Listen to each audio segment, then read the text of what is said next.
Hi all, എല്ലാവർക്കും നമസ്കാരം. Master key അക്കാഡമിയുടെ പുതിയ ഒരു വീഡിയോ ക്ലാസ്സിലേക്ക് എല്ലാവർക്കും സ്വാഗതം. അപ്പോൾ നമ്മൾ ഇന്ന് ഡിസ്കസ് ചെയ്യുന്ന അല്ലെങ്കിൽ ഈ ഒരു വീഡിയോ ക്ലാസ്സിൽ ഡിസ്കസ് ചെയ്യാൻ പോകുന്നത് വളരെ പ്രധാനപ്പെട്ട ഒരു നിയമമാണ്. നമ്മുടെ ഇന്ത്യയിലെ ആദ്യത്തെ സഹകരണ നിയമം. നമ്മുടെ ഇപ്പം ഉടനെ തന്നെ JCIയുടെ എക്സാമും അല്ലെ, JCIയുടെ khadi and village and JCI, അതോടൊപ്പം തന്നെ കേസ് കാർഡ് ബാങ്ക് അസിസ്റ്റന്റ്, ഏറ്റവും നല്ല ജോലികൾ ഒന്നാണ്. സഹകരണ മേഖലയിലെ തന്നെ ഏറ്റവും ടോപ്പ് ലെവൽ ജോലികൾ ഒന്നാണ് കേസ് കാർഡ് ബാങ്ക് അസിസ്റ്റന്റ്. അപ്പം ഇങ്ങനെ കുറെ അധികം അവസരങ്ങൾ നമ്മുടെ മുൻപിലേക്ക് ഇങ്ങനെ വന്നുകൊണ്ടിരിക്കുകയാണ്. ഓക്കെ, പ്രോപ്പറായിട്ട് അത് യൂട്ടിലൈസ് ചെയ്യുക എന്നുള്ളത് നമ്മുടെ മാത്രം ഉത്തരവാദിത്തമാണ് അല്ലെ. പ്രോപ്പറായിട്ട് അത് ആ അവസരങ്ങൾ ഉപയോഗിക്കുക. ഇപ്പൊ സഹകരണ മേഖല നോക്കുകയാണല്ലോ, ഇപ്പോൾ CSEB ആയിക്കോട്ടെ, ഇപ്പോൾ കേരള PSC, ഇവരെല്ലാം സഹകരണ മേഖലയിൽ ഒരുപാട് ജോലികൾ അല്ലെ, ഒരുപാട് എന്താ പറയുക തൊഴിലവസരങ്ങൾ സൃഷ്ടിക്കുന്നുണ്ട്. ഇപ്പോൾ CSEB ആണെങ്കിൽ assistant secretary, clerk or cashier. ഇപ്പോൾ PSC ആണെങ്കിൽ നോക്കിയാൽ case card bank assistant notification എത്രയും പെട്ടെന്ന് വരുന്നതായിരിക്കും അല്ലെ. യോഗ തീരുമാനങ്ങളൊക്കെ റെഡി ആയിട്ടുണ്ട്. അതുപോലെ തന്നെ എന്താണ് ഖാദി ആൻഡ് വില്ലേജ് ഇൻഡസ്ട്രീസിന്റെ JCI, ഇവയെല്ലാം നല്ലൊരു ടോപ്പ് ലെവൽ ജോലി തന്നെയാണ്. ഇപ്പോൾ നമുക്ക് എന്താണ് ഇപ്പോൾ മുതൽ തന്നെ പഠിച്ചു തുടങ്ങുകയാണെങ്കിൽ, പൊതുവെ കുട്ടികളൊക്കെ കാണിക്കുന്നത് എക്സാം എന്താണ് പറയുക, എക്സാം ഡേറ്റ് വന്നതിന് ശേഷം അവസാനത്തെ കുറച്ച് ദിവസം പഠനം, അതുകൊണ്ടൊന്നും കാര്യമില്ല. നമുക്ക് ഇപ്പോൾ മുതൽ തന്നെ പഠിച്ചു തുടങ്ങുകയാണെങ്കിൽ, സിലബസ് ബേസ്ഡ് ആയിട്ട് ഇപ്പോൾ മുതൽ തന്നെ പഠിച്ചു തുടങ്ങുകയാണെങ്കിൽ വളരെ സിമ്പിൾ ആയിട്ട് ക്രാക്ക് ചെയ്യാൻ പറ്റുന്ന ഒരു പരീക്ഷ ആണ് എന്ന് പറയുക കേസ് കാർഡ് ബാങ്ക് അല്ലെങ്കിൽ JCI. ഓക്കെ, അതുപോലെ CSEB, ഏതൊരു പരീക്ഷയാണെങ്കിലും. പിന്നെ ഞാനിവിടെ ഡിസ്കസ് ചെയ്യാൻ പോകുന്നത് കോപ്പറേറ്റീവ് ക്രെഡിറ്റ് സൊസൈറ്റീസ് ആക്ട് 1904 ആണ്. ഇതിൽ നിന്ന് ക്വസ്റ്റ്യൻസ് നമുക്ക് പ്രതീക്ഷിക്കാം. ഇപ്പോൾ കേസ് കാർഡിന് ആയിക്കോട്ടെ അല്ലെങ്കിൽ എന്താ പറയുക JCIക്ക് ആയിക്കോട്ടെ, ഇതിൽ നിന്നാണ് ഈ ഒരു നിയമത്തിൽ നിന്നുള്ള ചോദ്യങ്ങൾ നമുക്ക് പ്രതീക്ഷിക്കാം. അല്ലെങ്കിൽ പോലും ഈ നിയമം നമ്മൾ അറിഞ്ഞിരിക്കണം. ഒരു സഹകരണ മേഖലയിൽ ഉള്ള എന്താ പറയുക ഒരു ഉദ്യോഗാർത്ഥി അല്ലെ എന്ന രീതിയിൽ നമ്മൾ ഇതെല്ലാം അറിഞ്ഞിരിക്കണം എന്നോർത്ത് വെച്ചേക്കുക. ഈ ഒരു കാരണം എക്സാം എഴുതാൻ പോലെ ഇതിനെക്കുറിച്ചൊക്കെ നമുക്കൊരു ബേസിക് ആയിട്ടുള്ള നോളജ് ഉണ്ടായിരിക്കണം. അപ്പോൾ നിങ്ങൾ വളരെ വിശദമായിട്ട് നമ്മുടെ ക്ലാസ്സസ് കണ്ട് കാര്യങ്ങൾ മനസ്സിലാക്കുക. ഒരു കാരണവശാലും കാണാതുള്ള പഠനമൊന്നും വേണ്ട. പൊതുവെ കുട്ടികൾ കാണാപ്പാഠം പഠിക്കുന്ന കാര്യമില്ല, കാര്യങ്ങൾ മനസ്സിലാക്കിയാണ്. നമ്മളിവിടെ പ്രധാനപ്പെട്ട പോയിന്റ്സുകൾ പറയും. എൻ്റെ ഒപ്പം ഞാനും പറയും, എൻ്റെ ഒപ്പം നിങ്ങൾക്ക് പഠിച്ചു പോയാൽ മതി. ഞാൻ ഓരോ പോയിന്റ് ബൈ പോയിന്റ് ആയിട്ട് പറയുമ്പോൾ എൻ്റെ കൂടെ നിങ്ങളും എന്ത് ചെയ്യുക, അതങ്ങ് പറഞ്ഞു പോവുക, അങ്ങനെ അങ്ങ് പഠിച്ചു പോവാം. ഓക്കെ, നമുക്ക് നോക്കാം അല്ലേ.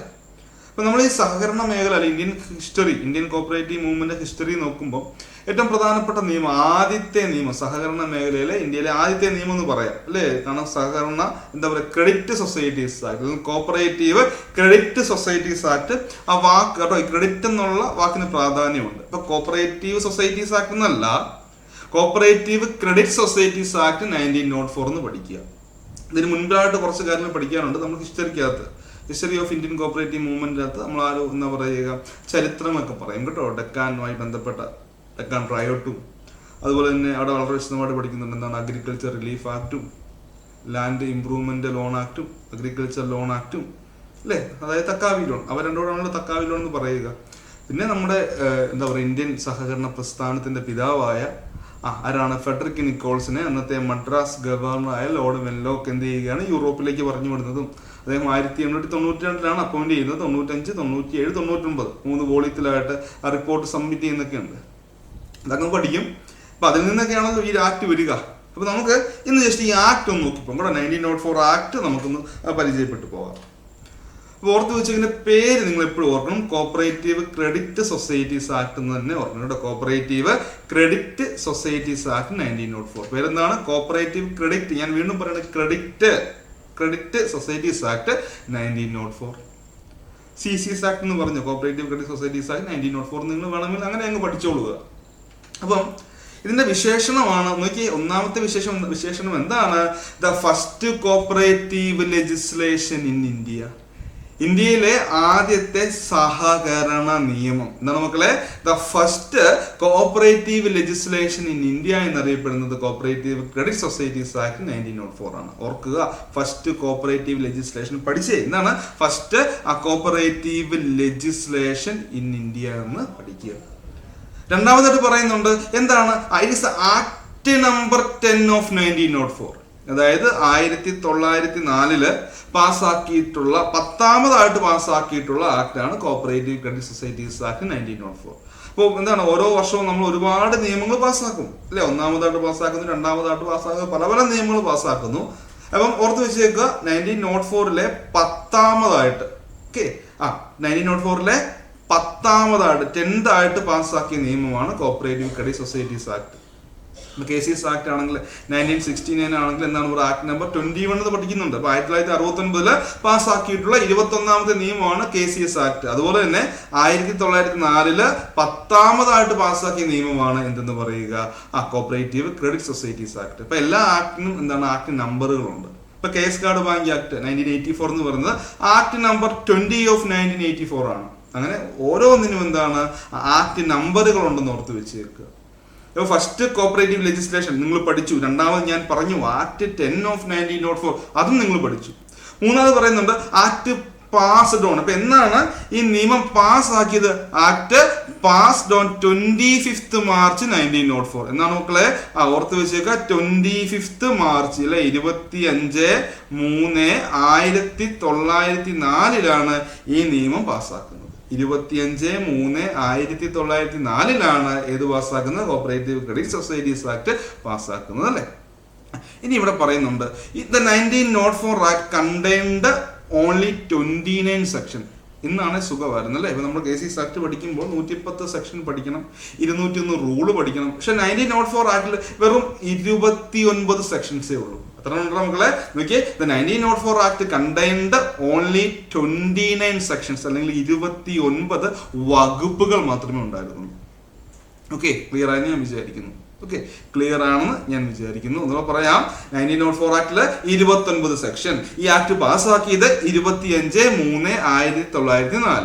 1904 10ാമത്തെ നിയമം അല്ലെ, ഇന്ത്യയിലെ ആദ്യത്തെ സഹകരണ നിയമം പഠിച്ചല്ലോ. അടുത്ത പറയുന്നത് only 10 persons required to form a society as per the 1904 act. ഇപ്പൊ 1904 ആക്ട് പ്രകാരം നമുക്ക് വെറും 10 പേര് മതി അല്ലെ. ഓൺലി 10 persons അല്ലെ, വെറും 10 പേര് മതി. Only 10 persons required to form a society as per the 1904 act എന്ന് ഓർത്ത് വെച്ചേക്കുക. 1904 ആക്ട് പ്രകാരം വീണ്ടും മനസ്സിൽ ഓർക്കുക, എത്ര പേര് മതി? വെറും 10 പേര് അല്ലെ. വെറും 10 പേരുണ്ടെങ്കിൽ നമുക്ക് സംഘം രൂപീകരിക്കാം. നമ്മുടെ KCS ആക്ട് പ്രകാരമാണെങ്കിൽ 25 കുറയാത്ത വ്യത്യസ്ത ഫാമിലിയിൽ നിന്നുള്ള മെമ്പേഴ്സ് ആണ് അല്ലേ. Not less than 25 members from different family.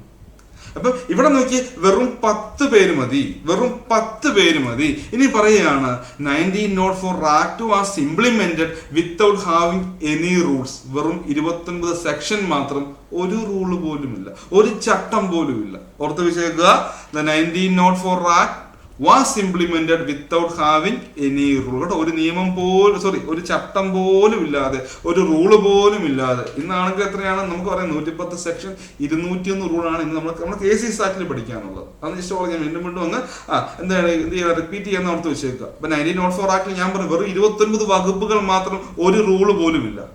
1904 act was implemented without having any rules എന്ന് ഓർത്ത് വെച്ചേക്കുക. ഇനി അവിടെ പഠിക്കുന്നുണ്ട് എന്താണ് 1904 act was based on British friendly societies act 1896.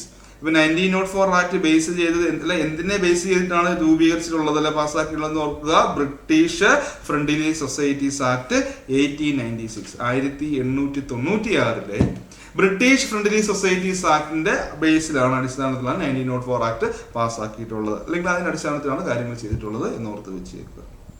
Clear അല്ലേ? അപ്പൊ ഈ British friendly societies act frame ചെയ്തായിരുന്നറിയോ? British friendly societies act frame ചെയ്തത് ഹെൻറി വോൾഫ് ആണ് കേട്ടോ. ആരാണ് മക്കളെ? Henry Wolff. ആ പേരെന്ന് ഓർത്ത് വെച്ചേക്കുക, ഹെൻറി വോൾഫ് ആണെന്ന് ഓർത്ത് വെച്ചേക്കുക. ഓക്കെ. പിന്നെ വീണ്ടും പറയുന്നുണ്ട് എന്താണ് ഈ ഹെൻറി വോൾഫ് ഈ എഡ്വേർഡ് ലോ കമ്മിറ്റിയിലേക്ക് ഞാൻ വരുന്നുണ്ട്. എഡ്വേർഡ് ലോ കമ്മിറ്റിക്ക് ചില അഡ്വൈസുകളൊക്കെ നൽകിയിട്ടുണ്ട്, ചില ഉപദേശങ്ങളൊക്കെ നൽകിയിട്ടുണ്ട്. അപ്പൊ ജസ്റ്റ് ഓർത്ത് വെച്ചേക്കുക, British friendly societies act 1896 frame ചെയ്തത് ഹെൻറി വോൾഫ് ആണ് കേട്ടോ. ഹെൻറി വോൾഫ് ആണ് എന്ന് ഓർത്ത് വെച്ചേക്കുക. അപ്പൊ അദ്ദേഹം വളരെ പ്രധാനപ്പെട്ട പുസ്തകം എഴുതിയിട്ടുണ്ട്. എന്താണ് ആ പുസ്തകത്തിന്റെ പേര് നാട്ടിൽ അറിയാവോ? Cooperation in India. Okay, cooperation in India എന്ന് പറയുന്ന ബുക്ക് എഴുതിയത് ആരാന്ന് ചോദിച്ചാൽ അത് ഹെൻറി വോൾഫ് ആണ് കേട്ടോ. ഹെൻറി വോൾഫ് ആണ് എന്ന് ഓർത്ത് വെച്ചേക്കുക. British friendly societies act frame ചെയ്തതുമാര് തന്നെയാണ് ഹെൻറി വോൾഫ് ആണ്. ജസ്റ്റ് ഓർത്ത് വെച്ചേക്കുക, ചോദിച്ചാൽ എഴുതണം. അപ്പോൾ ഇനി ഞാൻ സ്കിപ്പ് അടിക്കാതെ അങ്ങ് തരികയാണ്. ഓക്കെ, അങ്ങ് തരികയാണ്, ഒന്ന് ഓർത്ത് വെച്ചേക്കുക. ഹെൻറി വോൾഫ് എന്നുള്ള വാക്ക് ഓർത്ത് വെച്ചേക്കുക. എന്നാണ് കോപ്പറേഷൻ ഇൻ ഇന്ത്യ എന്ന് പറയുന്ന ആ ഒരു ബുക്ക് എഴുതിയതും അദ്ദേഹമാണ്.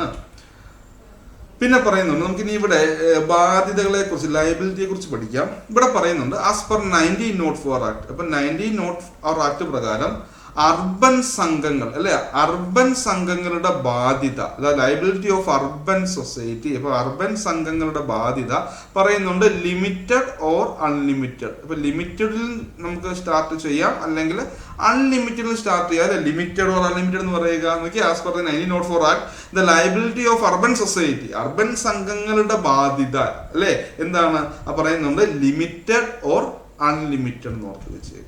നമുക്ക് രണ്ട് ഓപ്ഷൻസ് അവിടെ അവൈലബിൾ ആണ്.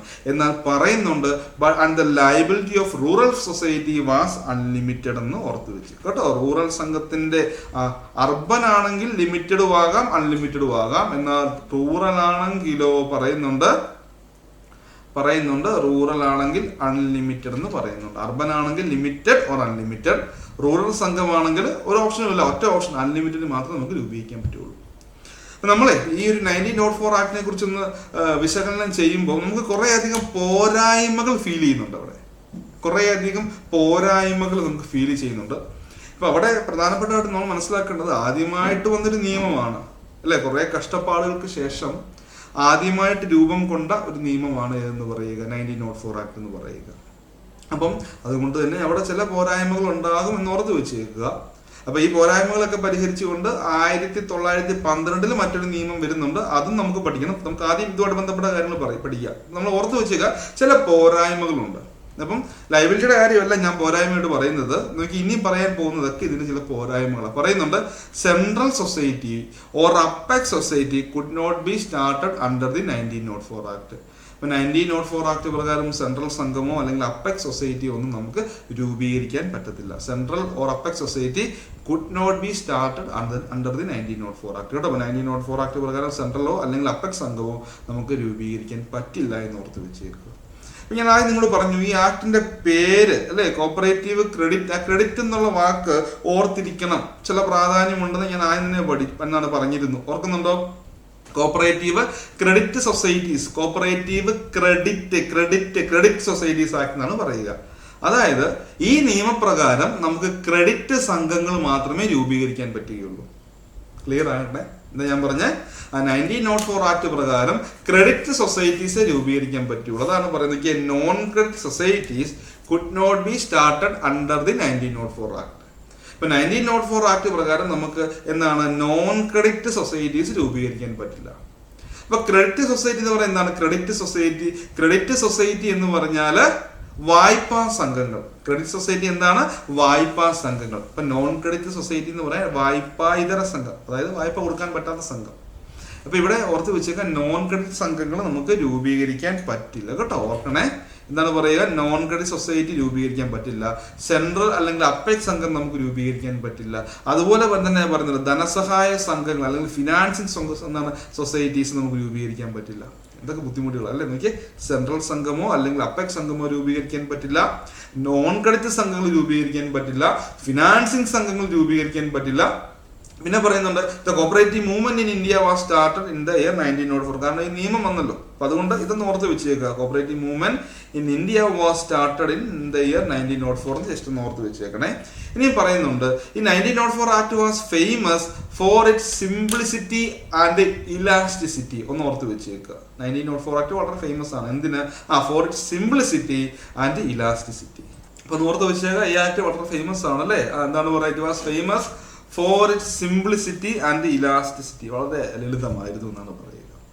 പിന്നെ അടുത്ത point, the cooperative idea took A concrete shape in 1904. ഇപ്പൊ 1904 എന്താണ് ഇതിന്റെ ഒരു കോൺക്രീറ്റ് ഷേപ്പ് വരിക അല്ലെ. കോപ്പറേറ്റീവ് ഐഡിയയ്ക്ക് ഒരു കോൺക്രീറ്റ് ഷേപ്പ് വരിക. കാരണം അവിടെ നിയമം പാസ്സാക്കി. നിയമം വന്നെങ്കിലേ നിയമപ്രകാരം നമുക്ക് സംഘങ്ങളൊക്കെ രൂപീകരിക്കാൻ പറ്റുകയുള്ളൂ അല്ലെ.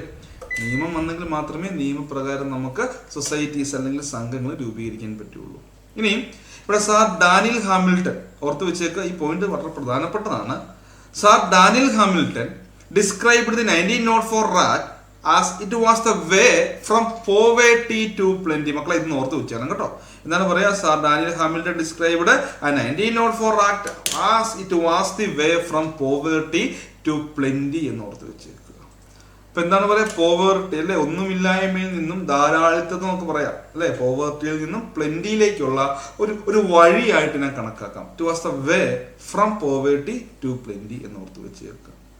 ഇനിയും പറയുന്നുണ്ട് the cooperative societies can be broadly classified into credit and non credit as per 1904. അപ്പൊ 1904 ആക്ട് പ്രകാരം നമ്മൾ ക്രെഡിറ്റ് എന്നും അതുപോലെ തന്നെ എന്താണ് നോൺ ക്രെഡിറ്റും എന്ന് തരംതിരിക്കുന്നുണ്ട് അല്ലെ. ക്രെഡിറ്റ് എന്നും നോൺ ക്രെഡിറ്റും എന്ന് തരംതിരിക്കുന്നുണ്ട്. പക്ഷെ നമുക്ക് എന്താണ് പറയുക, ക്രെഡിറ്റ് സംഘങ്ങൾ മാത്രമേ നമുക്ക് രൂപീകരിക്കാൻ പറ്റുകയുള്ളായിരുന്നു. നോൺ ക്രെഡിറ്റ് സംഘങ്ങൾ രൂപീകരിക്കാൻ പറ്റില്ല. ക്രെഡിറ്റ് സംഘങ്ങൾ മാത്രമേ രൂപീകരിക്കാൻ പറ്റുകയുള്ളൂ, നോൺ ക്രെഡിറ്റ് സംഘങ്ങൾ രൂപീകരിക്കാൻ പറ്റില്ല. അതുകൊണ്ട് ജസ്റ്റ് ഓർത്ത് വെച്ചേക്കാം കേട്ടോ. കോപ്പറേറ്റീവ് സൊസൈറ്റീസിനെ നമ്മൾ 1904 ആക്ട് പ്രകാരം ക്രെഡിറ്റ് എന്നും നോൺ ക്രെഡിറ്റ് എന്നും തരംതിരിക്കുന്നു. പക്ഷെ ക്രെഡിറ്റ് സംഘങ്ങൾ മാത്രമേ നമുക്ക് രൂപീകരിക്കാൻ പറ്റുകയുള്ളൂ. പിന്നെ റൂറൽ ആൻഡ് അർബൻ എന്നും ഇവിടെ ക്ലാസിഫൈ ചെയ്യുന്നുണ്ട്.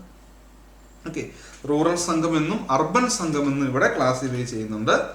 പിന്നെ ഇവിടെ പറയുന്നത് provision for audit, inspection and inquiry was allowed as per 1904 act. അപ്പം ഓഡിറ്റ്, ഇൻസ്പെക്ഷൻ, ഇൻക്വയറി അല്ലെ, ഇവയായി ബന്ധപ്പെട്ട വ്യവസ്ഥകൾ 1904 ഉണ്ടെന്ന് ഓർത്ത് വെച്ചേക്കാം. എങ്ങനെയാണ് ഓഡിറ്റ് ചെയ്യേണ്ടത്, എങ്ങനെയാണ് ഇൻസ്പെക്ഷൻ ചെയ്യേണ്ടത്, എങ്ങനെയാണ് ഇൻക്വയറി നടത്തേണ്ടത് തുടങ്ങിയ കാര്യങ്ങളൊക്കെ അതുമായി ബന്ധപ്പെട്ട പ്രൊവിഷൻസ് എന്ന് പറഞ്ഞാൽ വ്യവസ്ഥകൾ 1904 ആക്ടിൽ അലൗ ചെയ്യുന്നുണ്ടായിരുന്നു എന്ന് ഓർത്ത് വെച്ചേക്കാം. അപ്പം ഓഡിറ്റ്, ഇൻസ്പെക്ഷൻ, ഇൻക്വയറി ഇതൊക്കെ പ്രതിപാദിക്കുന്നത് സെക്ഷൻ ഏത് സെക്ഷനാണെന്ന് ചോദിക്കാം. ആ സെക്ഷൻ 21 ആ പാടെ 29 സെക്ഷനേ ഉള്ളൂ. അതിൽ 21ാമത്തെ വകുപ്പിലാണ് ഈ ഓഡിറ്റ്, ഇൻസ്പെക്ഷൻ, ഇൻക്വയറിയെ കുറിച്ചൊക്കെ പ്രതിപാദിക്കുന്നത് എന്ന് ഓർത്ത് വെച്ചേക്കുക. പിന്നെ പറയുന്നുണ്ട് സൊസൈറ്റീസ് വേർ പറയുന്നുണ്ട് എന്താണ് exempted from payment of income tax, stamp duties and registration fees. സംഘങ്ങൾക്ക് ഇളവുണ്ടായിരുന്നു. ഏതിൽ നിന്നും? ഇൻകം ടാക്സ് അടയ്ക്കേണ്ട, സ്റ്റാമ്പ് ഡ്യൂട്ടി അടയ്ക്കേണ്ട, രജിസ്ട്രേഷൻ ഫീസ് അടയ്ക്കേണ്ട, ഇവയിൽ നിന്നൊക്കെ എന്താണ് ഇളവുകൾ ഉണ്ടായിരുന്നു എന്ന് ഓർത്ത് വെച്ചേക്കുക. സംഘങ്ങൾക്ക് ഇളവുകൾ ഉണ്ടായിരുന്നു. പിന്നെ നമുക്ക് ഞാൻ പറഞ്ഞു ഇവിടെ റൂറൽ എന്നും അർബൻ എന്നും തരംതിരിക്കുന്നുണ്ട്. റൂറൽ എന്നും അർബൻ എന്നും തരംതിരിക്കുന്നുണ്ട്. അപ്പൊ പറയുന്നുണ്ട് ഒരു സംഘം എപ്പോഴാണ് റൂറൽ ആകുന്നത് അല്ലെങ്കിൽ എപ്പോഴാണ് അർബൻ ആകുന്നത് കണ്ടീഷൻ പറയുന്നുണ്ട്.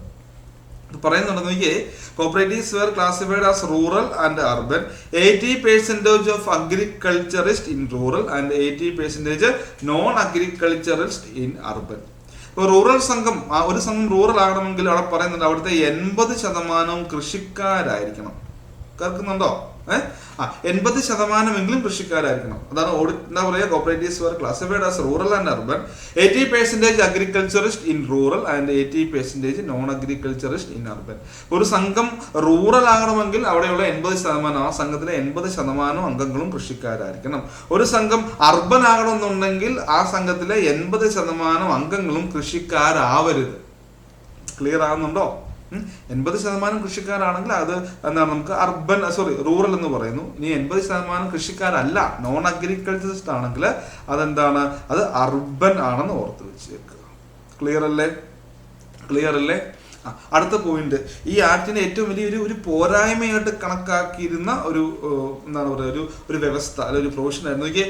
Audit was A statutory duty of registrar as per this act. അപ്പൊ ഈ നിയമപ്രകാരം ഓഡിറ്റ് എന്ന് പറയുന്നത് രജിസ്ട്രാറിന്റെ ഒരു സ്റ്റാറ്റ്യൂട്ടറി ഡ്യൂട്ടി ആയിരുന്നു. അത് മാത്രമല്ല, അടുത്ത പോയിന്റാണ് ഏറ്റവും വളരെ രസകരമായിട്ടുള്ളത്. നോക്കിയേ, cooperative society was to be audited by the registrar once in a year കേട്ടോ. അതായത് രജിസ്ട്രാർ തന്നെ നേരിട്ട് പോയി സംഘങ്ങളിൽ ഓഡിറ്റ് നടത്തുന്നു.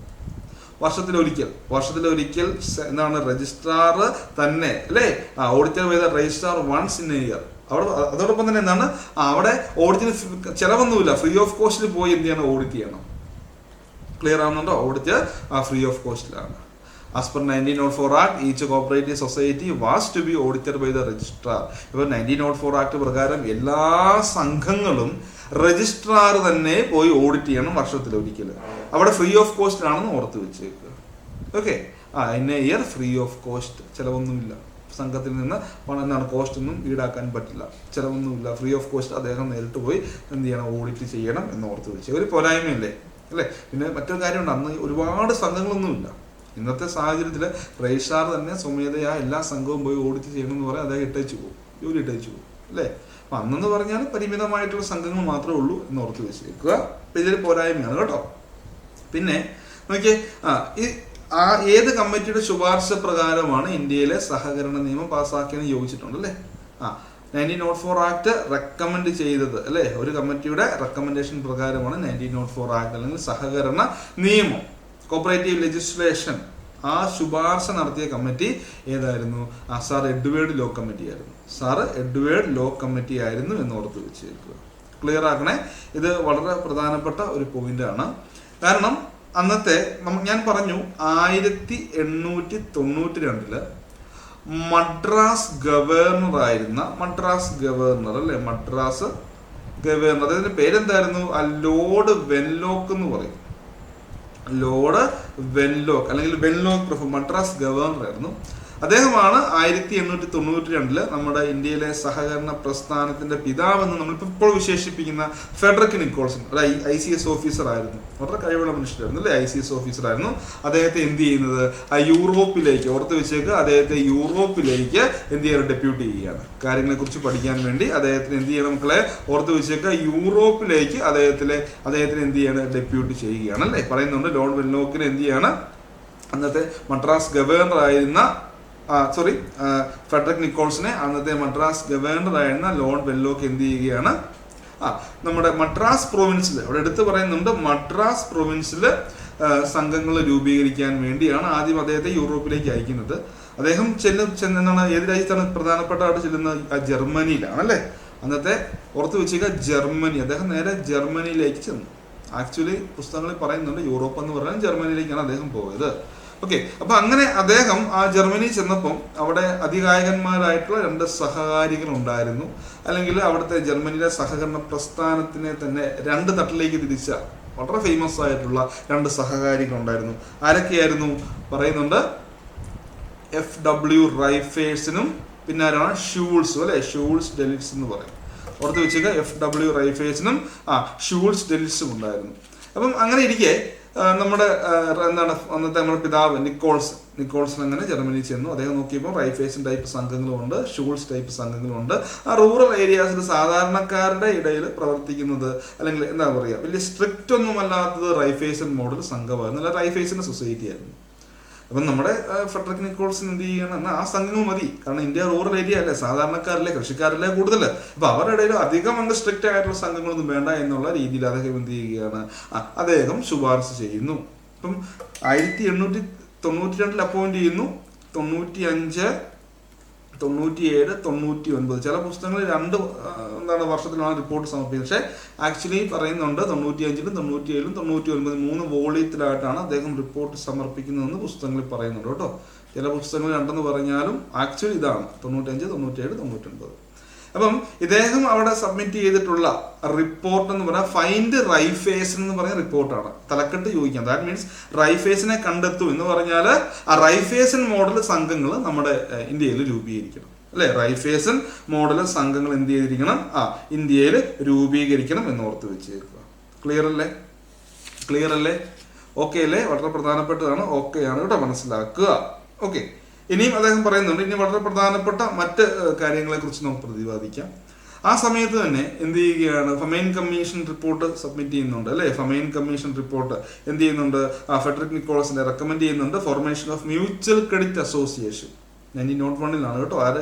ആരാണ് ഓർത്തിച്ച famine commission, FAMINE famine commission എന്ത് ചെയ്യുകയാണ് 1901 റിപ്പോർട്ട് സമർപ്പിക്കുന്നുണ്ട്. ഇന്ത്യയിൽ എന്ത് രൂപീകരിക്കണം, മ്യൂച്വൽ ക്രെഡിറ്റ് അസോസിയേഷൻസ് രൂപീകരിക്കണം. ഓക്കെ, മ്യൂച്വൽ ക്രെഡിറ്റ് അസോസിയേഷൻ അല്ലെങ്കിൽ cooperative credit society mutual credit association രൂപീകരിക്കണം എന്ന് പറയുന്നുണ്ട്. ഓക്കെ, അതേസമയം തന്നെ നമ്മുടെ ഡ്യൂപ്പർനിക്സ് ഒരു ബുക്ക് എഴുതുന്നുണ്ട്. എന്താണ് അദ്ദേഹത്തിന്റെ book? People's bank for northern India എന്ന് പറയുന്ന ബുക്ക് അദ്ദേഹം എഴുതുന്നുണ്ട്. അദ്ദേഹം അതിൽ പറയുന്നുണ്ട് സഹകരണ സ്ഥാപനങ്ങൾ എന്ത് ചെയ്തിട്ടാണ് രൂപീകരിക്കണം അല്ലെ, സഹകരണ സ്ഥാപനങ്ങൾ രൂപീകരിക്കണം. അപ്പം നാനാഭാഗത്തു നിന്നും നമുക്ക് ഇന്ത്യയിലെ സഹകരണ സ്ഥാപനങ്ങൾ രൂപീകരിക്കണം എന്നുള്ള ഒരു പ്രഷറൊക്കെ അന്നത്തെ വൈസ്രോയി ആയിരുന്ന കേഴ്സൺ അല്ലേ. അപ്പം ഇങ്ങനെ എല്ലാവരും പറയുന്നുണ്ട് ഇന്ത്യയിലെ സഹകരണ സ്ഥാപനങ്ങൾ രൂപീകരിക്കണം. ഓക്കെ, അപ്പം അന്നത്തെ ഓർത്ത് വെച്ചേക്കാത്ത വൈസ്രോയി ആരായിരുന്നു? വൈസ്രോയി എന്ന് പറഞ്ഞാൽ ലോർഡ് കേഴ്സൺ ആണ് കേട്ടോ. കേഴ്സൺ പ്രഭു എന്ന് പറയും, ലോർഡ് കേഴ്സൺ ആണ്. അപ്പം അദ്ദേഹം എന്ത് ചെയ്യുകയെന്ന് ചോദിച്ചാൽ ഒരു കമ്മിറ്റിയെ നിയോഗിക്കുകയാണ്. 1901 കേട്ടോ, 1901 അദ്ദേഹം ഒരു കമ്മിറ്റിയെ നിയോഗിക്കുകയാണ്. ആ കമ്മിറ്റിയിൽ 3 പേരുണ്ടായിരുന്നു കേട്ടോ. ആ കമ്മിറ്റിയിൽ എത്ര അംഗങ്ങൾ ഉണ്ടായിരുന്നു മക്കളെ? 3 പേരുണ്ടായിരുന്നു. ആ പേരും നമ്മൾ പഠിച്ചു വെക്കണം. ആ കമ്മിറ്റിയിൽ ഉണ്ടായിരുന്ന അംഗങ്ങളുടെ പേരും നമ്മൾ പഠിച്ചു വെക്കണം. ആരൊക്കെയാണ്? സർ എഡ്വേർഡ്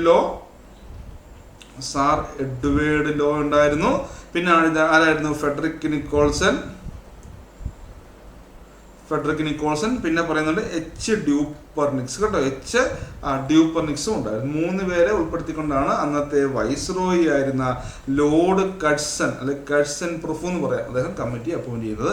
ഈ കമ്മിറ്റിയുടെ ചെയർമാൻ എന്ന് പറയുന്നത് ആരായിരുന്നു? എഡ്വേർഡ് ലോ ആയിരുന്നു കേട്ടോ. എഡ്വേർഡ് ലോ ആയിരുന്നു ചെയർമാൻ. അപ്പോൾ 1901 അപ്പോയിന്റ് ചെയ്തു, 1904 റിപ്പോർട്ട് സമർപ്പിക്കുന്നു.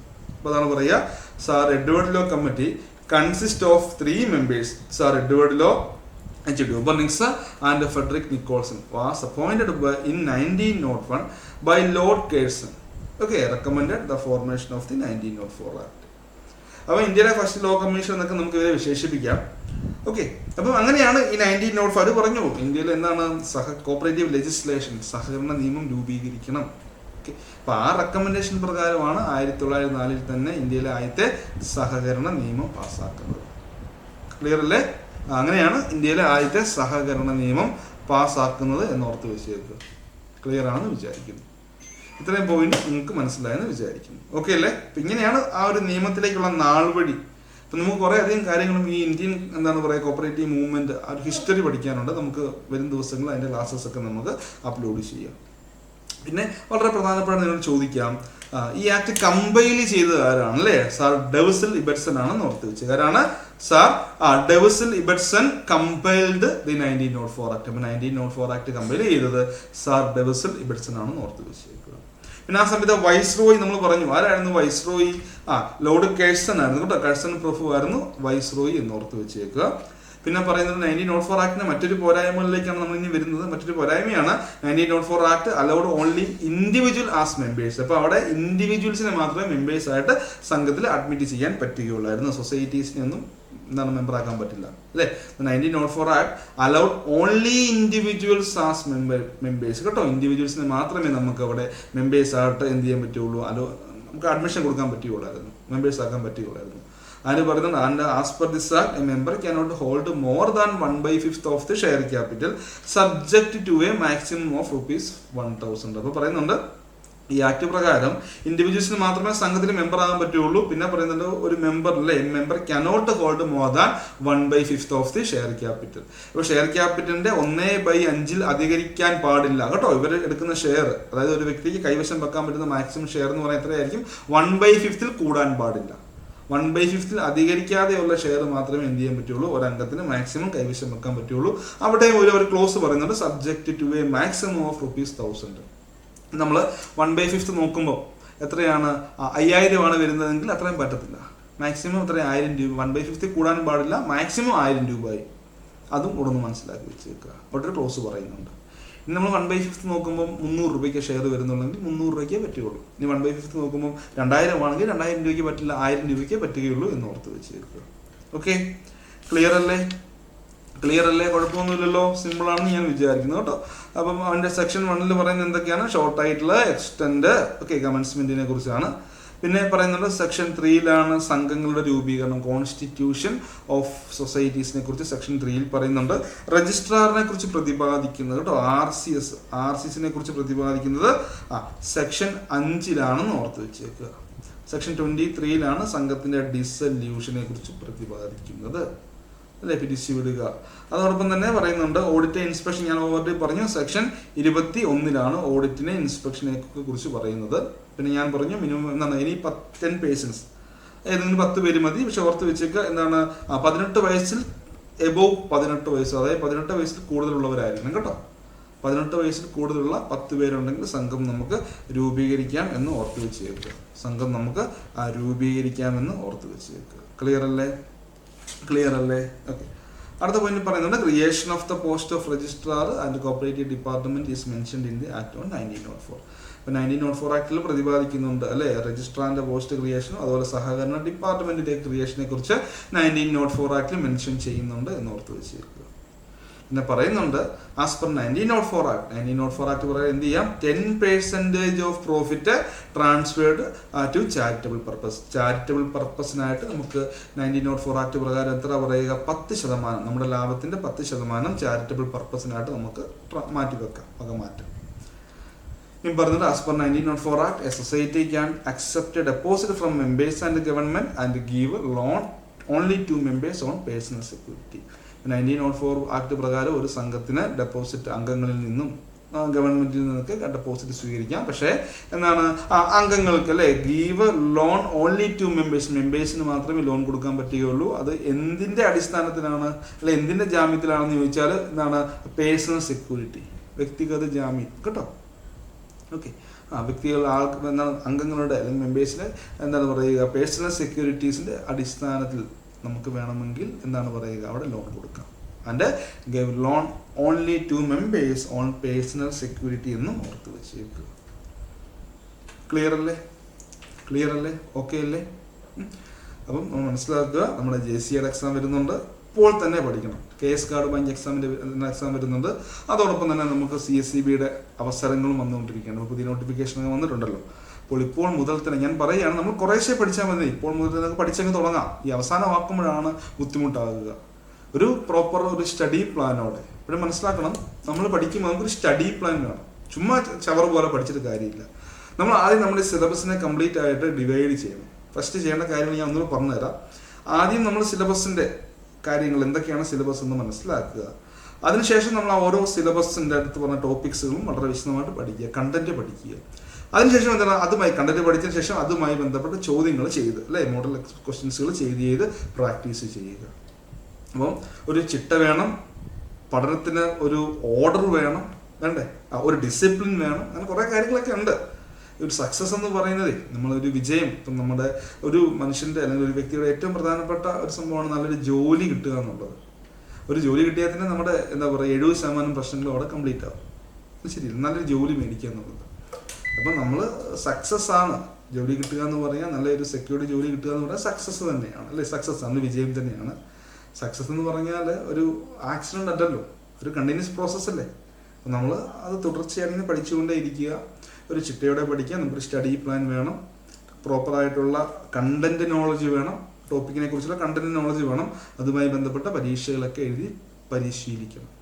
അതുമായി ബന്ധപ്പെട്ട വളരെ ചുരുങ്ങിയ ഒരു ഫീസിൽ മാസ്റ്റർ കീ അക്കാഡമി നിങ്ങൾക്ക് കോഴ്സ് പ്രൊവൈഡ് ചെയ്യുന്നുണ്ട്. ഞാൻ വീണ്ടും പറയുകയാണ്, വളരെ പരിചിതരായിട്ടുള്ള അധ്യാപകർ, പ്രോപ്പറായിട്ടുള്ള സ്റ്റഡി പ്ലാനുകൾ, മോഡൽ എക്സാംസുകൾ, PDF ഫോർമാറ്റ് നോട്ട്സുകൾ, ഓക്കെ. അപ്പോൾ എല്ലാം കൂടി ചേർത്ത് കംപ്ലീറ്റ് പാക്കേജാണ് നമ്മൾ ഇവിടെ നിങ്ങൾക്ക് പ്രൊവൈഡ് ചെയ്യുക. വളരെ ചുരുങ്ങിയൊരു ഫീസിലാണ് കോഴ്സ് നമ്മളിവിടെ നിങ്ങൾക്ക് പ്രൊവൈഡ് ചെയ്യുന്നത്. അപ്പോൾ എത്രയും പെട്ടെന്ന് തന്നെ നിങ്ങൾ കോഴ്സിലേക്ക് ജോയിൻ ചെയ്യുക. ഈ ഒരു അവസരം കേട്ടോ, ഈ ഒരു അവസരം നല്ല രീതിയിൽ തന്നെ വിനിയോഗിച്ച് എന്ത് ചെയ്യുക, അടുത്ത പരീക്ഷയ്ക്ക് തന്നെ നെക്സ്റ്റ് എക്സാം ഏതാണോ അതിന് തന്നെ നമ്മൾ എന്ത് ചെയ്യുക, ക്വാളിഫൈ ചെയ്യാൻ വേണ്ടി പരിശ്രമിക്കുക. അപ്പോൾ എല്ലാവർക്കും all the best. Thank you.